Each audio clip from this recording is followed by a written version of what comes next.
सद्गुरुनाथ भगवान की जय। कहते हैं कि जब मनुष्य अपने जीवन में पाप कर्म कायिक वाचिक मानसिक होते हैं तो तीर्थ यात्राओं में जाकर वो पापों का विनाश होता है। इसलिए तीर्थों का नाम तारयति इति तीर्थ। जो अपने तन मन धन से कायिक वाचिक मानसिक रूप से किए हुए पापों का अगर विनाश करना है तो गंगा यमुना सरस्वती नर्मदा कावेरी कृष्णा गोदावरी ब्रह्मपुत्रा माही शिप्रा इंद्रायणी चंद्रभागा ऐसे अनेक तीर्थ स्थान हैं जहाँ स्मरण मात्र से दर्शन मात्र से दान मात्र से नष्ट होते हैं। तो ज्योतिषों की दृष्टि में जो ग्रहण काल आता है उस ग्रहण काल में किया हुआ दान धर्म पूजन पाठ तीर्थ यात्रों में स्नान वो आपको लाखों गुना ऐसे दिन में 15 जिसको कहते हैं कि 15 दिन वध्य पक्ष और 15 दिन शुक्ल पक्ष और 365 दिन घटी काल यो इनके काल गणना के हिसाब से अगर कोई व्यक्ति उस काल को साध ले और उस समय अगर भजन पूजन करे तो उस व्यक्ति को 1000 गुना फल मिलता है। तो ऐसा ही भगवान कृष्ण जहाँ सूर्य ग्रहण आया था जिस जगह पे 21 बार पृथ्वी को निक्षत्रिय करने वाले परशुराम जी महाराज ने अपने वो तो समाज को संकेत करने के लिए और समाज इसकी शिक्षा ले ले इसलिए कुरुक्षेत्र में यज्ञ करवाया था। और कुरुक्षेत्र बड़ा पवित्र स्थान माना गया। राजा कुरु ने वहाँ धर्म रूपी बीज बोने का प्रयत्न किया था और वहाँ इसलिए कुरु वंश के जो कुरु राजा हुए उन्होंने बताते हैं कि इतने तपस्वी थे और स्वर्ण का हल बनाकर उसमें धर्मरूपी बीज बोने लगे तो धर्मरूपी बीज मिला नहीं। तो इन्होंने अपने इतना तप किया, शरीर इतना पवित्र हुआ, वो शरीर के एक एक टुकड़े करके उसको बोने लगे। तो सारे देवी देवता साधु संत महात्मा 33 करोड़ देवता सारे देव वहाँ आकर साधु साधु कहते उनको धन्यवाद दिया और कहा कि आप ऐसे धर्म क्षेत्र में आकर इस धर्ममय नगरी में आपने इतना तप करके इस भूमि को पुण्य किया, इसलिए कुरुक्षेत्र कहते हैं।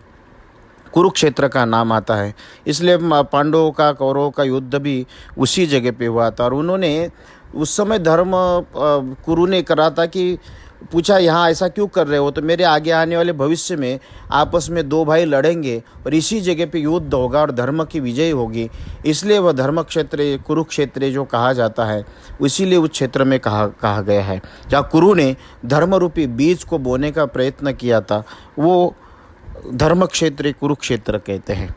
तो उस जगह पे जहाँ पाप रहित परंतु तो भी समर्थ परशुराम जी अपने पाप दूर करने के लिए अज्ञानी पुरुष के समान सब लोगों को शिक्षा देने के कारण जाकर कुरुक्षेत्र में यज्ञ किया। बड़ी तीर्थ यात्रा में संपूर्ण भरतखंड की प्रजा आई। उसी प्रकार ऋषि अक्रूर वसुदेव राजा उग्रसेनादि यादव अपना अपना पाप दूर करने के लिए कुरुक्षेत्र में आए। जहाँ कहते हैं कि प्रद्युम्न सांबादी कृष्ण के पुत्र आए परंतु सुचन सुख सारण सहित अनिरुद्ध कृतवर्मा ये दोनों द्वारकापुरी की रक्षा करने के लिए ही रह गए। बड़े तेजस्वी स्वर्ण की माला दिव्य पुरुषों की माला वस्त्र कवच धारण किए यादव देवताओं के विमानों के समान प्रकाशमान जल तरंग के समान चंचल घोड़े बादलों सी कांति ऐसी हाथियों पर विद्याधरों की कांति वाले सिपाही सहित बड़े भाग्यवान बहुत सावधान यादव के कुरुक्षेत्र में व्रत स्नान कर वस्त्र और फूल स्वर्ण आदि माला पहनाकर गो ब्राह्मणों को दान कर दी। इसके उपरांत यादव ने परशुराम जी के सरोवर में मुक्त स्नान कर कृष्ण हमारी भक्ति हो कृष्ण में हमारी भक्ति हो यह संकल्प करके ब्राह्मणों को बहुत सा स्वर्ण दान दिया।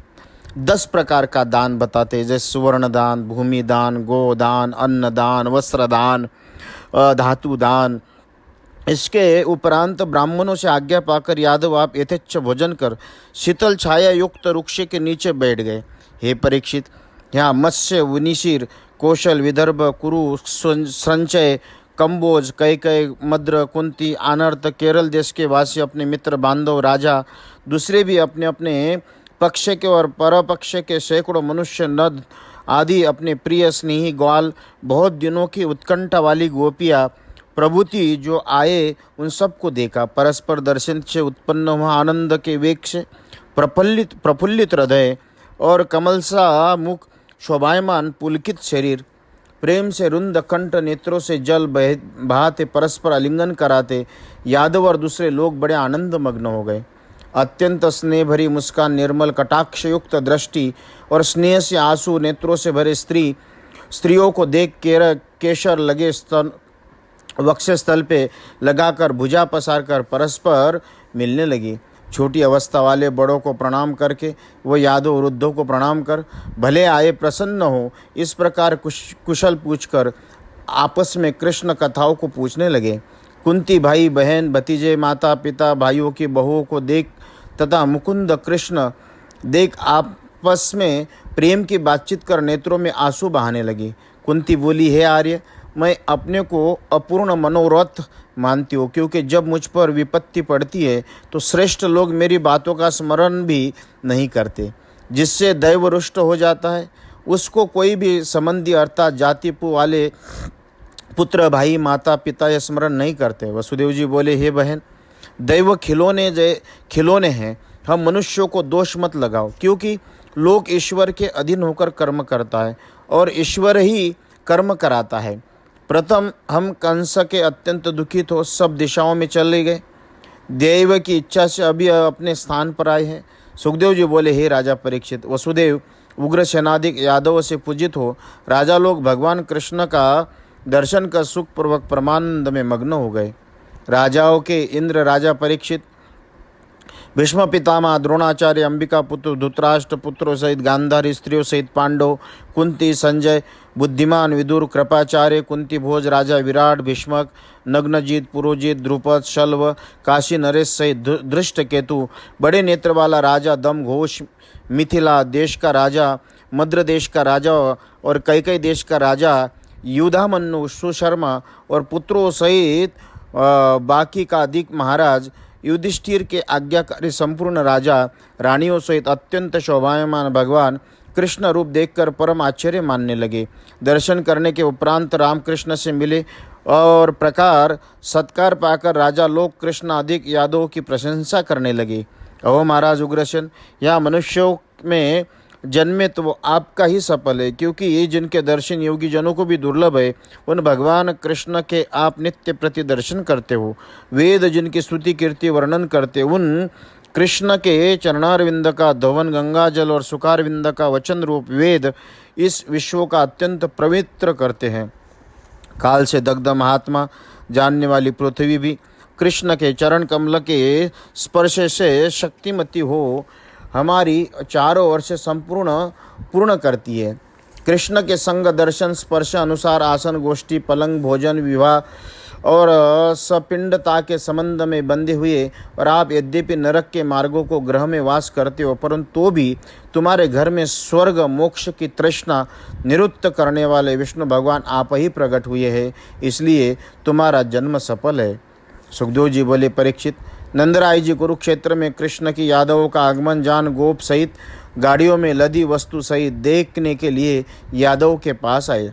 बहुत दिनों से जिनका दर्शन न ऐसे कायरचित यादव नंद राया जी को देख अत्यंत प्रसन्न हो, जैसे प्राण देह में आने से इंद्रिय उठकर सन्मुख होती है, उसी प्रकार सन्मुख जाकर चिरकाल से दर्शन न पाने से उत्कंठित हो गाढ़ आलिंगन कर परस्पर मिले। वसुदेव जी नंद राया जी से मिले, प्रसन्न और प्रेम से विवल हो गए। कष्ट को गोकुल जैसे कृष्ण को पहुँचा आए थे उसका स्मरण किया। हे राजन, कृष्ण बलदेव माता पिता नंद यशोदा से मिलकर प्रणाम कर ऐसे प्रेम से विवल हो गए, आंसुओं से कंठ रूक गए, इसलिए कुछ भी न बोल पाए। महाभाग परीक्षित, नंद जी कृष्ण बलदेव अपने आसन पर बैठाकर भुजाओं से आलिंगन कर नेत्रों से आंसू बहाने लगे। पीछे रोहिणी देव की ब्रज की रानी यशोदा से मिले। यशोदा की मित्रता का स्मरण कर आंसू भर कर कहने लगी, हे ब्रज की महारानी, जिसका बदला न हो सके ऐसी तुम्हारी मित्रता को कौन भूल सकता है, और देवराज इंद्र का ऐश्वर्य पाकर भी इस संसार में तुम्हारे मित्रता का बदला नहीं हो सकता। हे यशोदे, जिन्होंने अपने माता पिता को नेत्रों से नहीं देखा, ऐसे कृष्ण बलदेव का माता पिता रूप तुम्हारे पास रखे, तब तुमसे लालन पालन पोषण वृद्धि पाकर निर्भय तुम्हारे पास वास करने लगे। जैसे बालक नेत्रों की रक्षा करते उसी प्रकार तुमने इनकी रक्षा की। तुमको योग्य ही है, क्योंकि साधुओं को अपना वीराना इस प्रकार बुद्धि नहीं होती। सुखदेव जी बोले, हे नृपोत्तम परीक्षित, जिसके दर्शनों पहेलों की ओट पड़ने से पलकों को रचाने वाले विधाता की गालियाँ देती है, क्योंकि वो अति प्यारे कृष्ण बहुत दिनों में दृष्टिगोचर हुए, इसलिए नेत्र द्वार उन्हें हृदय में स्थापित कर समाधिनिष्ठ योगियों को भी जिनकी प्राप्ति बहुत कठिन है, वह कृष्ण भाव अर्थात कृष्ण का रूप उन्हें गोपियों ने प्राप्त किया। इन प्रकार प्रेम भरी गोपियों के पास एकांत में भगवान कृष्ण जाकर आलिंगन कर कुशल पूछ मुस्कान ये वचन बोले, हे सखियों, हम अपने बांधों के कार्य करने की कामना से गए थे और वहाँ वैरियों की पक्ष का नाश करने लगा, जिसमें बहुत दिन तक रुक गए। सो तुमने हमारा भी कहीं स्मरण किया। हे कृतज्ञ, यह क्या कैसे तुमको हम पर कुछ क्रोध तो नहीं हुआ? हमको त्याग कर आप चले गए। इसमें बात सत्य है। इस गोपियों की ओर से संभावना करके कहते हैं कि दैव ही प्राणियों को मिलाता है और वही वियोग कराता है। जैसे वायु बादलों के समूह को, तृणों को, रुइयों को और धूलि को डटाकर संयोग करता है, फिर वियोग कराता है। इसी प्रकार सब प्राणियों की उत्पत्ति करता ईश्वर सबको मिलाता है और फिर अलग अलग कर देता है। इसमें मेरा क्या दोष है? प्राणियों की मुझमें स्नेह करके इन हम पाओगे, इसी इच्छा सब गोपियों को ही अपना रूप कहने की गोपियाँ जैसे पंचभूतों को बने घटाधिक पृथ्वी जल तेज वायु आकाश ये आदि में और अंतर में भी है। इस प्रकार जरायुध मनुष्य तथा पशु आदि, अंडों से जन्म पाने वाले पक्षी इत्यादि और पसीने से जन्म वाले खटमल जुए इत्यादि और उद्विज अर्थात वृक्षादि चार प्रकार के आदि में भी मैं और अंत में भी मैं हूँ। भीतर बाहर होने के कारण व्यापक हो, ऐसे मुझे तुम प्राप्त हुई हो। यहाँ एक शंका है। चार प्रकार के प्राणियों का भोक्ता आत्मा आदि अंत में है, व्यापक आत्मा में सब प्राणी वास करता है। तुम्हारी प्राप्ति हमें कैसी हुई? इसमें उत्तर में कहते कि मृतिका घटादि आदि में भी और अंत में भी ऐसे चार प्रकार के प्राणी अपने कारण से भूतों को वर्तमान कहते। भोक्ता आत्माओं में नहीं रहता। आत्मा देह में भोक्ता रूप में व्यापक है। पंचभूत रूप देह रूप भोग करते, योग्य पदार्थ और भोग करने वाले आत्मा परिपूर्ण रूप मुझ में प्रकाशित देखो। इतनी कथा कहे सुखदेव जी बोले, परीक्षित, इस प्रकार कृष्ण ने अपने स्वरूप का उपदेश कर गोपियों को समझाया। तब कृष्ण के स्मरण से उनके लिंग देह छूट गए। उन्होंने भगवान कृष्ण की प्राप्ति की। गोपी बोली, हे कमलनाथ, बड़े भागी योगीश्वर के ध्यान करने योग्य और संसार रूपी कुएं में गिरे प्राणियों को निकालने का आश्रय तुम्हारे चरण कमल घर में रहने पर भी सदा हमारे मन में स्मरण बना रहे, यही वर मांगती है। यही सत्य भक्त का और परात्पर परमात्मा को प्राप्त करने के लक्षण भक्तों के हैं। इति श्रीमद्भागवते महापुराणे दशम स्कंदे उत्तरार्धे भाषा टीकायां ऋष्णि गोप संगमो नामो द्वयशतमोत्तम अध्याय 83 दशम स्कंद का। परीक्षित जी, गोपियों को गुरु और शरणदायक भगवान कृष्ण ने गोपियों पर अनुग्रह करके पीछे राजा युधिष्ठिर और सब सूर्योदयों से कुशल पूछी। इस प्रकार लोकों के नाथ भगवान कृष्ण ने कुशल पूछने सत्कार करने से भगवान चरण कमल के दर्शन से पाप रहित हो सब लोग प्रसन्न होकर कहने लगे, तुम्हारे चरणारविंद का रस जो अभी महात्मा लोगों को मन द्वारा प्रकट हुआ और देह के धारण करने वाले देह में अभिमान उत्पन्न करने वाली अविद्या को काटता है, उसी जो कर्णरूप दोनों से पान करते उन पुरुषों को अमंगल कहा। स्वरूप के प्रकाश बुद्धिकृत जागृत स्वप्न सुषुप्ति अवस्था दूर होने के कारण संपूर्ण आनंद के समूह आवरण रहित अकुंठ चैतन्य शक्तिमान काल से नष्ट हुए वेद की रक्षा करने के लिए योग माया को अंगीकार कर मनुष्य देह धारण करने और परमहंस की प्राप्ति के योग्य तुमको हम बारंबार नमस्कार करते हैं। सुखदेव जी बोले, हे परीक्षित, इस प्रकार निर्मल कीर्ति पुरुष के मुकुटमणि भगवान कृष्ण की लोग प्रशंसा कर रहे थे। इतने में अंधक और कौरव की स्त्रियां एकत्र हो परस्पर भगवत संबंधी जो बातें करती थी, त्रिलोकी की गाई वो कथा तुम्हारे आगे वर्णन करते, तुम सावधान होकर सुनो। द्रौपदी बोली, हे रुक्मिणी भद्रे, जाम्बवंती, सत्यभामा, हे सत्या, हे कालिंदी, हे मित्रवंदी, हे रोहिणी, हे लक्ष्मणा, 16 सहस्त्र कृष्ण की रानियां स्वयं भगवान कृष्ण के अपनी माया से मनुष्य लीला कर जैसे तुम्हारे साथ विवाह किया, वो सब बातें हमारे सन्मुख कहो। रुक्मिणी बोली, जरासंधाधिक राजाओं का संग जब धनुष उठाकर शिशुपाल मुझे ब्याहने के लिए आया, तो अजित योद्धाओं को मस्तक पर चरण धरे जैसे भेड़ बकरियों के समूह को सिंह अपने बलि को बेखटके ले जाता है, उसी प्रकार मुझे ले आए।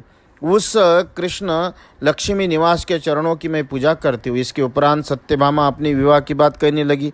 भातृभद्र के प्रति परिताप से दुखी हृदय मेरे पिता सत्राजित मिथ्या कलंक लगाए, उसने मिटाने के लिए भगवान कृष्ण ऋष्यराज जाम्बुवन को जीत मणि लाकर मेरे पिता को दी।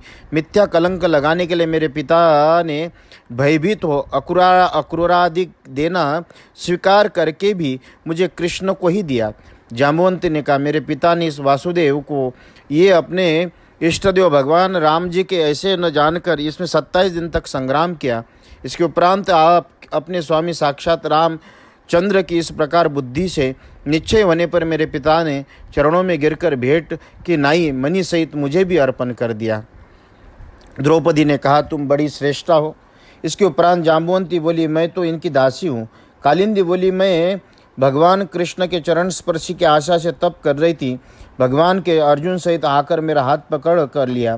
कृष्ण ने मैं बुहारी देने वाली हूँ। मित्रवंदा बोली, लक्ष्मी के वक्ष निवास भगवान कृष्ण का स्वयंवर से जा राजाओं को जीत और उनका तिरस्कार कर मेरे भाइयों भी जीत हाथियों का शत्रु सिंह जैसे कुत्तों के बीच में से अपने भक्ष्यों को ले जाता है, उसी प्रकार मुझे अपने पुरी से ले आए। उन कृष्णचंद्र के चरण धोनी की सेवा मुझे जन्म जन्म से प्राप्त हो, यही मेरी प्रार्थना है। सत्या बोली, बड़े बलवान पराक्रमी बड़े पहने सिंह वाले शूरवीरों ने घमंडों को चूर्ण करने वाले राजाओं की परीक्षा लेने के कारण मेरे पिता के पाले हुए 7 बैलों को पकड़ जैसे बालक काष्ठ की बकरियों को बच्चों को बांधते, उसी प्रकार भगवान ने बांध लिए। पराक्रम ही मोल जिसका ऐसी मैंने हाथी घोड़े प्यादे सहित दासियों को सहित मार्ग में क्षत्रियों को जीत कृष्ण ने इस प्रकार लाए, उनकी मैं सदा दासी रहूं, यही प्रार्थना है। भद्रा बोली, मेरा मन कृष्ण में आसक्त जान मेरे पिता ने मेरे मामा के पुत्र कृष्ण को बुलाकर मुझे अक्षुनी सेना सहित दे दिया। अनेक कर्मों को भटकाने वाले मुझे जन्म जन्म से भगवान कृष्ण के चरण कमलों का दर्शन प्राप्त हो, इन चरणारविंद के स्पर्श से मोक्ष नाम कल्याण मुझे प्राप्त हो, यही मेरी प्रार्थना है।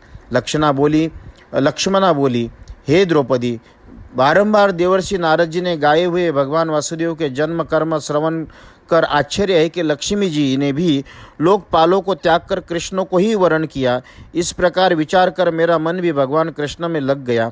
सुशीले द्रौपदी, पुत्री पर हित करने वाले भृतसेन नाम विख्यात मेरे पिता ने मेरे मन की बात जान कृष्ण के आने के लिए उपाय किया।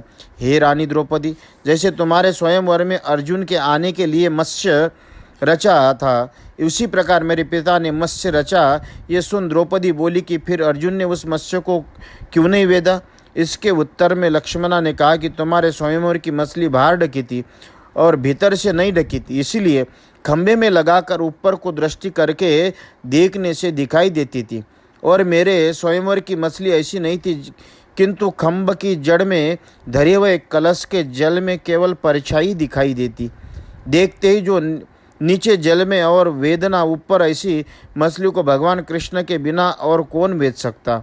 स्वयं वर रचा वो बात सुनकर संपूर्ण अस्त्र शस्त्रों जानने वाले उपाध्याय अर्थात सिखाने वालों के संग ले सहस्त्र राजा मेरे पिता के पुरी में आकर उपस्थित हुए।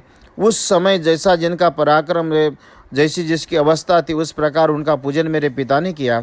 इसके पीछे कोई भी राजा मुझ में मन लगने के कारण हाथ में धनुष्य उठाकर मत्स्य के वेदने को सभा में समर्थ न हुआ।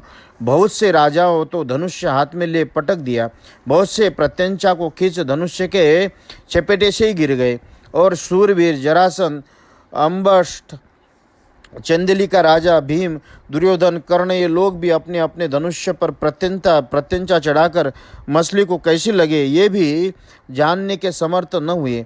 इनके इसके उपरांत जलने में मछली की परछाई देख ऐसे मछली लगी सो जान उपाय करने वाले अर्जुन ने बाण चलाया। वो बाण मछली के स्पर्श तो हो गया परंतु मछली की कटी नहीं। जब समस्त क्षत्रिय हाहाकार कर रहे थे तब अभिमानियों का अभिमान दूर करने वाले भगवान कृष्ण धनुष हाथ में ले लीलापूर्वक प्रत्यंच चढ़ाकर धनुष्य में बाण लगा और ये कई बार मछली को जल में देख मध्याह्न का समय अभिजीत नक्षत्र में अर्थात सब कार्य सिद्ध करने वाले मुहूर्त में मछली को बाण से काट कर पटक दिया। उस समय स्वर्ग के देवता नगाड़े बजने लगे, पृथ्वी में जय हो इस प्रकार शब्दों को होने लगा। देवता लोगों ने आनंद मग्न होकर आकाश में वर्षा करने लगे। हे द्रौपदी, उसके उपरांत लाज भरी हसनयुक्त मुख और चोटी में पुष्पमाला गुथे, नवीन रेशमी सुंदर धोती चादर पहनकर सुवर्ण की जड़े, रत्नों की माला हाथ में, मनोहर रूप वाले चरणों से मैं रंग भूमि में आई और कृष्ण ने आसक्त हृदय में बड़े केश और कुंडलों से शोभायमान कपोल वाले मुख को उठा संताप को दूर करने वाले हास्य कटाक्ष पूर्वक चितवन से चारों ओर राजाओं को देख धीरे धीरे जाकर मुरारी भगवान कृष्ण ने हृदय में माला डाल दी। उस समय मृदंग, शंख, भेड़ी, नगाड़े आदि बजने लगे, नृत्यकारी नाचने लगे और गाने लगे। इस प्रकार मैंने जब भगवान कृष्ण को अपने वश में किया तब ईर्ष्या और काम से आतुर राजाओं ने युद्ध सब नहीं सहन सका। उपरांत अत्यंत शोभायमान 4 घोड़े जूते रथ में उसमें बैठकर शारंगधर और रथ हाँक दिया और जैसे मृगों को देखते हैं सिंह चलता है उसी प्रकार राजाओं के बीच में उनके देखते ही चले गए। इनके देखकर बड़े बड़े क्षत्रिय राजा पकड़ने के लिए पीछे पीछे दौड़े। कोई राजा भगवान कृष्ण को रोकने के आगे जाकर धनुष्य को उठाकर जैसे सिंह को रोकने को कुत्ता खड़ा होता है उसी प्रकार मार्ग में सावधान होकर खड़े हो गए। शारंगधर धनुष्य के छूटे हुए बाणों से समूह से भुजा पाव नार कटने से अनेक क्षत्रिय युद्ध में गिर गए, बहुत से संग्रामों को छोड़कर भाग गए। इसके उपरांत यादवों के पति भगवान कृष्ण ने अत्यंत शोभायमान सूर्य का आचरण करने वाले ध्वजा को वस्त्रों से शोभित कर चित्र विचित्र बंदरवाल माला बंदी स्वर्ग और पृथ्वी में जिसकी स्तुति ऐसा द्वारकापुरी में अस्ताचल में सूर्य के समान प्रवेश किया। इसके उपरांत मेरे पिता ने सहृदयता से गोत्री और बंधुओं का बड़े 16 मोल के वस्त्र, गहने, शैया, आसन से पूजन किया और ये 8 इन आत्माओं को रमन करने वाले भगवान कृष्ण की सब संग त्याग अपने धर्म में साक्षात घर की दासी हुई। इनके उपरांत 16,100 रानियां कहने लगी, भौमासुर की दिग्विजय से जिन हम सब राजकन्याओं को जीतकर रोक रखा था उन्हें संसार से छुड़ाने वाले अपने चरणारविंद का स्मरण करते जान भगवान कृष्ण स्वयं पूर्णकाम रहते भी संग्राम में भौमासुर और उसके कुटुंब को मार हमारे साथ विवाह किया। हे द्रौपदी, हम चक्रवर्ती राजा इंद्रपद को भोग का भोगना नहीं चाहती, अनिमादि सिद्धि ब्रह्मादिक मोक्ष तथा वैकुंठ धाम की भी चाहना नहीं, किंतु गदा के धारण करने वाले कृष्ण ने लक्ष्मी के कुचों की केसर लगे हुए चरणारविंद की रज अपने माथे पे ऊपर चढ़ाने की चाहना करती है। महात्मा होते हुए भी गाय चराते भगवान कृष्ण के चरण रज की जैसे गोपियाँ भीलिनियाँ तृण और लताएं चाहना करती उसी प्रकार हम भी उनकी चाहना करते। इति श्रीमद्भागवते दशम स्कंदे उत्तरार्धे भाषाटकायां त्रयीशितो तोमो अध्यायः। कृष्णार्पणमस्तु। दशम स्कंद का अध्याय 84वां। सुखदेव जी बोले, हे परीक्षित, कुंती, द्रौपदी, गांधारी, सुभद्रा, राजाओं की स्त्रियां, भक्त गोपियों के सबके महात्मा कृष्ण ने रानियों का इस प्रकार प्रेम सुन नेत्रों में आंसू भर बड़ा आश्चर्य माना। उन कुरुक्षेत्र में इस प्रकार स्त्रियों के संग स्त्री, पुरुषों के संग पुरुष बातचीत करने ही थे। इतने में कृष्ण बलदेव का दर्शन करने को मुनि लोग आए। उनके नाम ये है तथा वेदव्यास, नारद, च्यवन, देवल, असित, विश्वामित्र, शतानंद, भरद्वाज और गौतम शिष्यों सहित भगवान परशुराम, वशिष्ठ, गालो, भृगु, पुलस्त्य, कश्यप, अत्रि, मार्कंडे, बृहस्पति, द्वित, त्रित, एकत या ब्राह्मणों के पुत्र अंगिरा, अगस्त्य, याज्ञवल्क, वाम, देवादि और मुनि भी आए। विश्व पूजित ऐसे मुनियों को आया देख राजा आदि जो प्रथम बैठे थे और पांडव अर्थात राजे युधिष्ठिर आदि सब कृष्ण बलदेव के शीघ्र उठकर प्रणाम किया। इसके उपरांत सब इन मुनियों का यथा योग्य सब जनों ने पूजन किया। बलदेव जी के सहित भगवान चुपचाप वो संपूर्ण जिसमें बैठे ऐसे सभा में धर्म की रक्षा करने वाले भगवान कृष्ण सुखपूर्वक बैठे ब्राह्मणों से कहने लगे। श्री भगवान बोले, अहो बड़ा आश्चर्य, आज हम सफल जन्म हुए और सब जन्म का साफल्य हमको प्राप्त हुआ, क्योंकि जिनका दर्शन देवताओं को भी दुर्लभ ऐसे योगीश्वरों के दर्शन हुए। हम लोग केवल तीर्थ स्नानादि को तब जानते हैं, प्रतिमा को ही देवता स्वरूप मानते, परंतु आप शरीर के मनुष्यों का दर्शन, स्पर्शन, वार्तालाप, प्रश्न, नमस्कार, चरण पूजा आदि प्राप्ति कहाँ से हो सकती है, अर्थात नहीं हो सकती है। ये भगवान संतों के दर्शन भी तीर्थों से भी श्रेष्ठ बताइए। और कहते हैं कि गंगा ने एक बार भगवान कृष्ण को प्रश्न किया था कि पूरा ब्रह्मांड और जितने भी पापी लोग मेरे में पाप छोड़कर जाते, मैं कहाँ जाऊँ। तब भगवान ने गंगा से कहा था कि तू चरणों, संतों के चरणों से पवित्र और पाप मुक्त हो जाएगी। ये भगवान कृष्ण उन सभी को वर्णन करते हुए, जल में तीर्थ नहीं हो सकते, मृतिका शिलाओं से देवता नहीं हो सकती है, क्योंकि जब बहुत दिनों तक देवताओं की पूजा करे तब तो वो पवित्र करते हैं। साधु महात्मा लोग तो केवल दर्शन से ही पवित्र कर देते हैं। ये सद्गुरु संतों के दर्शन मात्र से क्षिप्रम भवति धर्मात्मा, दर्शन मात्र से जीवन परमात्मा और मनुष्य अपने आप ही पवित्र हो जाता। अग्नि, सूर्य, चंद्र, तारागण, पृथ्वी, जल, आकाश, पवन, वाणी, मन, यदि इनकी भली बातें से उपासना की जाए तो भेद बुद्धि के कर्ता होने पर पुरुष के अज्ञान को दूर कर सकते हैं। विवेकी पुरुष तो केवल 2 घड़ी की सेवा करते हैं, अज्ञान को दूर कर देते हैं। जो पुरुष वात पित्त कपमय देह को ही आत्मस्वरूप मानता है, स्त्री पुत्रादि को ही अपना मानते हैं, मूर्ति को ही पूजा समझते हैं और जल को ही तीर्थ जानते हैं, ऐसे विवेकी पुरुषों को आत्मरूप व पूज्य तीर्थ इत्यादि नहीं समझते, तो गायों का चारा ढोने वाले बैल गधे के समान है। यहाँ साधुओं की महिमा दिखाने का तात्पर्य यह है कि मूर्ति तथा तीर्थ का निषेध नहीं है।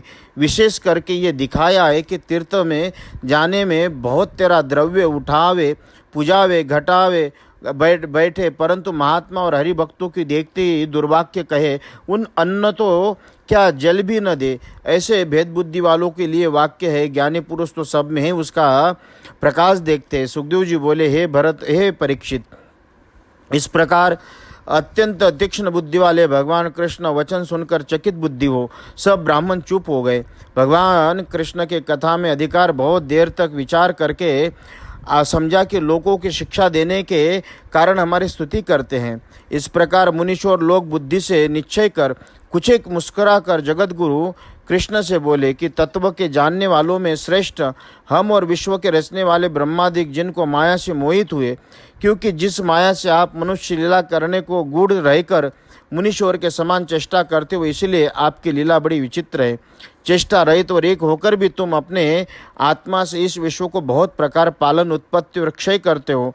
जैसे पृथ्वी घटादि विकारा से बहुत नाम की होती। यदि तुम कहो कि मैं कैसे उत्पत्ति पालन करता हूँ, मैं वासुदेव का पुत्र हूँ, इसके उत्तर में कहते ही परिपूर्ण रूप तुमने वसुदेव के घर जन्म लिया। ये विचित्र लीला मात्र ही सत्य है। समय पर अपने भक्तों की रक्षा करने के लिए, दुष्टों को दंड देने के लिए आप शुद्ध तत्व गुण रूप को धारण करते हो। शुद्ध वेद तुम्हारा भीतर का रूप, क्योंकि तप करना, वेद पढ़ना, इंद्रियों का रोकना, इन कार्यों करना दोनों में परे ब्रह्मा की प्राप्ति है। हे ब्रह्मन, वेद के कारण आत्मा तुम हो और अपने बताने वाले ब्रह्म कुल का पूजन करते हो और इसलिए ब्राह्मणों की भक्ति करने वाले पुरुषों में श्रेष्ठ हो। इस कारण ईश्वर होकर तुम हमारा सत्कार करते हो पुरुषों की शिक्षा करने के लिए, और हम तुम्हारे संग में कृतार्थ हुए। साधुओं की गति आपका संग हुआ, इसलिए हमारे जन्म, विद्या, तप, दृष्टि संपूर्ण सफल हुए। सद्गुरु और संतों का आश्रय और आशीर्वाद, ये भगवान कृष्ण कहते हैं कि हमारे जीवन की सफलता का एक अगर कोई सूत्र है तो आपके चरणों के सेवा। अकुंठित बुद्धि और अपनी योग माया से गुड़ मनी वाले परमात्मा भगवान कृष्ण को हम नमस्कार करते हैं। माया रूपी चित्र के ढके हुए सृष्टि इत्यादि कारण ईश्वर आत्मा आपको आपके साथ एक ही स्थान में रहने वाले यादव राजा लोग नहीं जानते। निकटता होने से कभी कभी अनादर, कहते हैं कि मनुष्य के मन में कभी कभी अश्रद्धा भी उत्पन्न होती है। तो यही सभी श्रेष्ठ पुरुषों ने भगवान से प्रार्थना की कि यादव आपको नहीं समझ पाते। जैसे पुरुष स्वप्न अवस्था में मिथ्या पदार्थों को सत्य मानता है, मन से ही सिंह व्याघ्रादिक आप बन जाते हैं और जागृत अवस्था में स्वरूप को नहीं जानता, उसी प्रकार स्वप्नादि तुल्य विषय पदार्थ में इंद्रियों की पूर्ण प्रवृत्ति रूप माया से चलायमान चित्त पुरुष के विवेक से नाश से आपको नहीं जानता। पापों से समूह को दूर करने वाले गंगा रूपी तीर्थ जिसमें प्रकट हुआ और दृढ़ योगाली योगीजन भी जिनका केवल हृदय में ध्यान करते, परंतु उनको भी तुम दिखाई नहीं देते, और तुम्हारे चरणारविंद को हमने प्रत्यक्ष दर्शन किया, इसलिए हमें भक्ति करने का अनुग्रह करो। यदि कहो कि भक्ति करने का क्या करोगे, पहले समान तप करते जाओ। इसका उत्तर देते ही रुद्धि को प्राप्त हुई भक्ति से जिनके लिंग शरीर का नाश हो गया, वही पुरुष तुम्हारे स्वरूप को प्राप्त होता है। सुखदेव जी बोले, परीक्षित, इस प्रकार मुनीश्वर भगवान कृष्ण और राजा धृतराष्ट्र तथा युधिष्ठिर से आज्ञा मांग अपने आश्रमों में जाने की इच्छा करने लगे। तब महायशस्वी वसुदेव उन मुनियों को जाते देख उनके समीप आकर सावधानी के साथ कहने लगे। वसुदेव जी बोले, संपूर्ण देवताओं रूप तुम हो, सो आपको मैं नमस्कार करता हूँ। और हे ऋषिश्वरों, मेरी एक आपसे प्रार्थना है, सो कृपा करके सुनिए। जिन कर्मों के करने से कर्मों का नाश होता है, सो हमें बताओ। कृष्ण को छोड़कर हमसे कल्याण पूछने आए। इस प्रकार आश्चर्यमान नारद जी बोले कि हे ब्राह्मणों, जो वसुदेव जी भगवान कृष्ण अपना पुत्र जानने के कारण अपना कल्याण हमसे पूछते हैं, ये आश्चर्य नहीं है, क्योंकि कृष्ण को बालक मानना अविद्या है। इस प्रकार जो मनुष्य के पास रहने से अनादर होता है, जैसे गंगा तट का रहने वाला पुरुष गंगा को छोड़ शुद्ध होने के लिए और जल में स्नान करने के लिए जाता है, जिस कृष्ण का ज्ञान किसी कारण से भी नष्ट नहीं होता, वही करते हैं। जैसे काल से कांकरी फट जाती है और इस विश्व की उत्पत्ति कर पालन कर नाश करने वाली भी तुम्हारा ज्ञान नहीं जाता, जैसे बिजली चमक कर बिला जाती है और जिस प्रकार गुणों से पूर्ण रूप का नाश और रूपांतर की प्राप्ति होती है, उस प्रकार नहीं है। ऐसे जो कृष्ण अद्वितीय ईश्वर अखंडित ज्ञान रूप, उन्हें और मनुष्य जैसे रविमंडल को बालक राहु या हिम से आच्छादित माने, उसी प्रकार के क्लेश कर्म सुख और गुणों का प्रभाव अपने कार्यों को प्राणादिक आच्छादित माने, तो कोई आश्चर्य की बात नहीं। हे राजन, इसके उपरांत वो मुनि सब राजा कृष्ण बलदेव को सुनते वसुदेव जी को संबोधन देकर बोले। मुनि बोले, सब यज्ञ को ईश्वर विष्णु भगवान का यज्ञ द्वारा श्रद्धा सहित यजन करना, यही सर्वोत्कृष्ट कर्म से कर्म मिटाने का उपाय है। पंडित लोगों ने शास्त्र रूप नेत्रों से चित्तोपासना और मोक्ष का उपाय शने शने अंतकरण को शुद्ध करने वाला सुगम स्वधर्म यही दिखाया है। गृहस्थ ब्राह्मण क्षत्रिय और वैश्य के कल्याण मार्ग निष्काम होकर प्राप्त हुए शुद्ध द्रव्य से ईश्वर का भजन करे, क्योंकि महात्मा पुरुषों का ही द्रव्य यज्ञादिकों में लगता है, लोभियों का धन रुता जाता है। हे वसुदेव, बुद्धिमान को उचित है कि धन को फलस्वरूप यज्ञ और दान करके धन की इच्छा का त्याग करे। घर के भोग कर स्त्री पुत्र तृष्णा त्याग संसार को नाशवान जानकर अपनी प्रतिष्ठा और स्वर्गाधिक कामना त्यागे। ग्राम में रहना त्याग कर समस्त वीर पुरुष तप करने के लिए वन चले गए। हे वसुदेव, ब्राह्मण क्षत्रिय वै दैव ऋषि पितृ इन तीनों ऋणों से जब जन्म में उद्धार हो, यज्ञ करने के देवताओं का ऋण और विद्या पढ़कर ऋषियों का ऋण तथा पुत्र उत्पन्न करके पितरों का ऋण चुकावे। इन ऋणों के चुकाए बिना जो कर्मों का त्याग करे, वो पुरुष नरक में गिरता है। मतिमान वसुदेव, अब तुम तो ऋणों से तो छूट गए हो, विद्या पढ़े इसलिए ऋषियों से ऋणों से उद्धार हो गए हो, पुत्र होने के कारण पितरों के ऋण से उद्धार हो गए हो, अब यज्ञ करके देवताओं के ऋण से उद्धार हो, ग्रहों को त्याग संन्यास ग्रहण करो। वसुदेव जी, तुमने बड़ी भक्ति से जगत के ईश्वर भगवान का भजन किया, इसलिए स्वयं भगवान हरि ने आकर तुम्हारे यहाँ अवतार लिया। सुखदेव जी बोले, राजन, उदारवन वसुदेव जी इस प्रकार ब्राह्मणों का वचन सुन मस्तक नवा के नमस्कार कर ऋषियों के यज्ञ करने वाला ऋतित्व जनों का वर्ण करने लगा। हे नृपत्तम परीक्षित, धर्म के वर्णों को प्राप्त ऋषि महात्माओं ने वसुदेव जी को कुरुक्षेत्र में उत्तम सामग्रियों से यजन कराया। हे राजन, उस समय वासुदेव जी को यज्ञ दीक्षा दी। उस समय कमलों की माला पहने हुए यादव स्नान कर शोभायमान वस्त्र धारण कर श्रृंगार किए हुए बहुत से राजा आए और कंठ में दुखी व सुंदर वस्त्र पहने केशर चंदन लगाए राजाओं की स्त्रियां पूजा सामग्री हाथ में लिए यज्ञशाला में आई और नाना प्रकार के नेत्रों से अंजन लगाए हुए शरीर में मक्खन मले वसुदेव जी का विधि पूर्वक 18 स्त्रियों सहित ऋतिजों ने अभिषेक किया, जैसे तारागणों सहित चंद्रमा अभिषेक करते हैं। हे राजन, उस समय वस्त्र कंकर हार नूपुर कुंडल पहने स्त्री सहित दीक्षा लिए मृगशाला ओढ़े वसुदेव अत्यंत शोभायमान लगने लगे। हे महाराज, रत्नों से भगवान कृष्ण बलदेव जी और संपूर्ण जीवों के ईश्वर अपने बांधवों को संग लिए और अपने पुत्रों को पुत्र स्त्रियों सहित अपने अपने ऐश्वर्यों को सुंदर लगने लगे। यज्ञ में विधि पूर्वक अग्निहोत्रादिक प्रकृति और विकृति रूप अर्थात समस्त अंग से ज्योतिष्टोम दर्शनों पूर्णिमास आदि यज्ञ और थोड़े अंग वाले शौर्य सत्राधिक अर्थात सांकल्य मंत्र कर्म से ईश्वर भगवान का पूजन करने लगे। इसके उपरांत वसुदेव जी समय पर आभूषणों से शोभायमान यज्ञ करने वाले ऋषियों को आभूषणों से शोभायमान कर गो पृथ्वी कन्या बड़े धन की बड़ी दक्षिणा देव विधि से दी। इसके उपरांत पत्नी संचाय भृत्य यज्ञांग कराकर बड़े ऋषि ब्राह्मणों ने यजमान वसुदेव को आगे कर राम हृदय में स्नान कराया। स्नान कर वसुदेव उसी प्रकार उनकी स्त्री ने बंदीजनों के अपने अंग के आभूषण इत्यादि दिए। इसके उपरांत वसुदेव जी ने और आभूषण पहन चारों वर्णों को दाम देकर पूजन किया। जीवों में स्वानों को भी अन्न दिया। इसके उपरांत स्त्री पुत्रों सहित अपने बंधुओं की बहुत द्रव्य से पूजा की।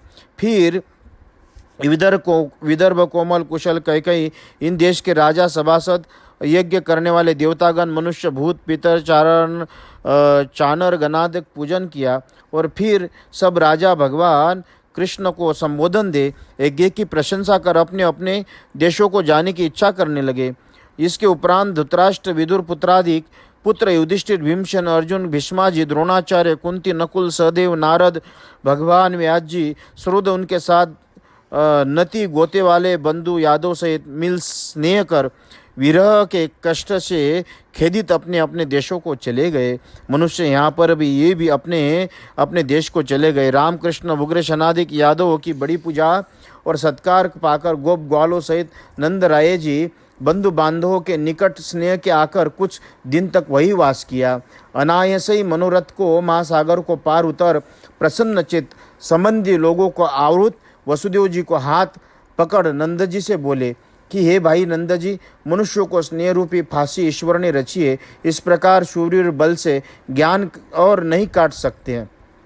तुमने महात्मा ने जो अकृतज्ञ हमारे साथ मित्रता की उनका पलटा हम किसी प्रकार नहीं दे सकते। वह सदा एक रूप बनी रहती है, कभी निरुत्त नहीं होती। हे नंद राय, पहले हम असमर्थ थे इसलिए तुम्हारा कुछ उपकार न कर सके।